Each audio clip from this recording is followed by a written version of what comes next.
Join us as we travel from Whittier to Fairbanks, Alaska. Boarding the train to McKinley and to Denali, and we're in car number 3, and it's a beautiful morning at about 6:30. The Denali train was just a short 5-minute walk from the cruise ship and waiting for us to board. We took the Wilderness Express Dome train from Whittier to Tahkeetna. It's a 5-hour and 45-minute trip. The train offered onboard narration, tableside service, and a bistro car. When we arrived at the Wilderness Lodge, it was a beautiful day with great visibility.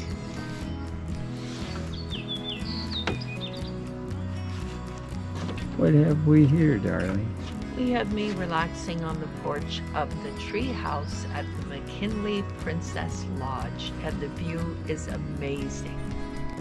Denali, or formerly known as Mount McKinley, is the highest mountain peak in North America, with a summit elevation of 20,310 feet. Most of us travel by car, but in Alaska, with very few roads, you get around by plane.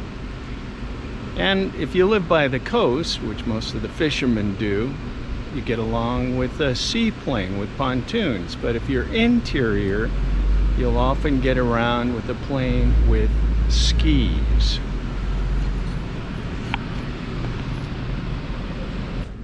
There are grizzlies here in Denali, close to McKinley Park, but they are about 50% smaller than their coastal cousins. Because they don't have the access to salmon, they're eating mostly ground squirrels and grass and tundra, so they just don't get as big. But 350 to 800 pounds is still a pretty big bear. After a one-night stay at the McKinley Wilderness Lodge, we packed up our bags and traveled through the Alaska mountain range, heading to the Denali Wilderness Lodge for a 2-night stay. We are in Denali National Park, and it is a wilderness area. And so far we've seen some partigans, we think maybe a porcupine, and some caribou, also known as reindeer.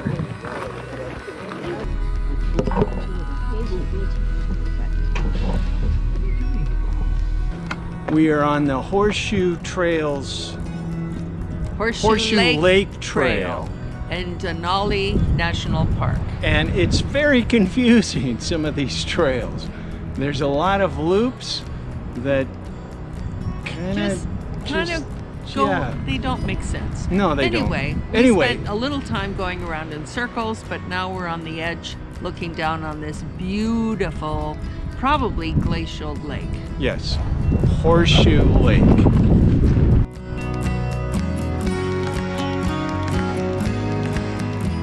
On our way back to the lodge, we encountered a moose, which was pretty exciting, but it can also be very dangerous, as moose are quite territorial, and it's best to keep at least 25 yards between yourself and the moose.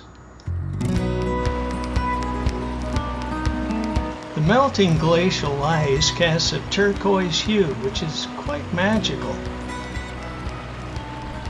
I'm standing beside Alaska State Highway 3, and it's rush hour.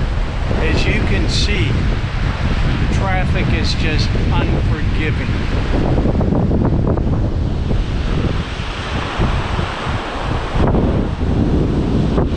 Oh, there it is, see? It's rush hour. The first truck of the day, and it's 3 o'clock in the afternoon. Wave.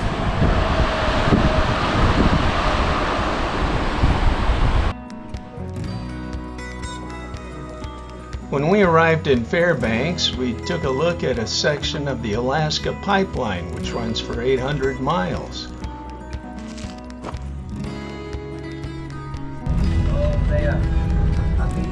Then we climbed aboard a tourist train for a slice of the historic Alaskan gold rush and the site of the Gold Dredge 8, which was in operation between 1928 and 1959.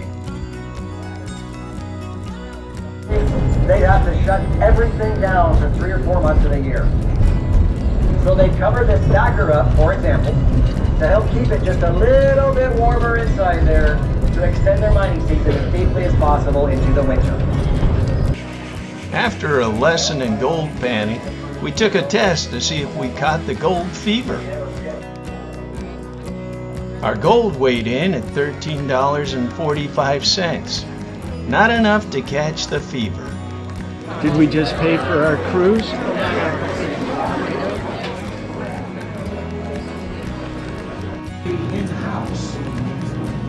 Next, we climbed aboard the Alaskan stern-wheeler Discovery to learn about life on the Chena and Tanana rivers.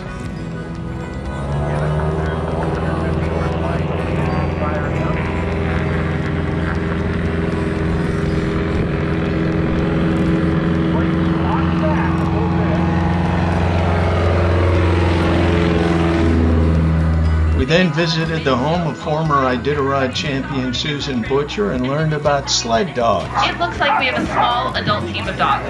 In fact, my mom would sometimes say that it takes a minute to teach them to go, but a year to teach them to whoa.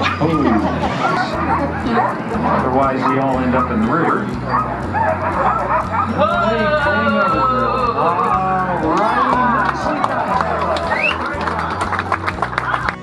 Our final stop was the Chena Indian Village, featuring caribou, salmon fishing, and 2 giant moose who locked their horns in battle and died in this locked position. Having toured the country in the musical Showboat for 5 years, I can give this showboat a 5-star rating and the perfect finish to a great Alaskan adventure.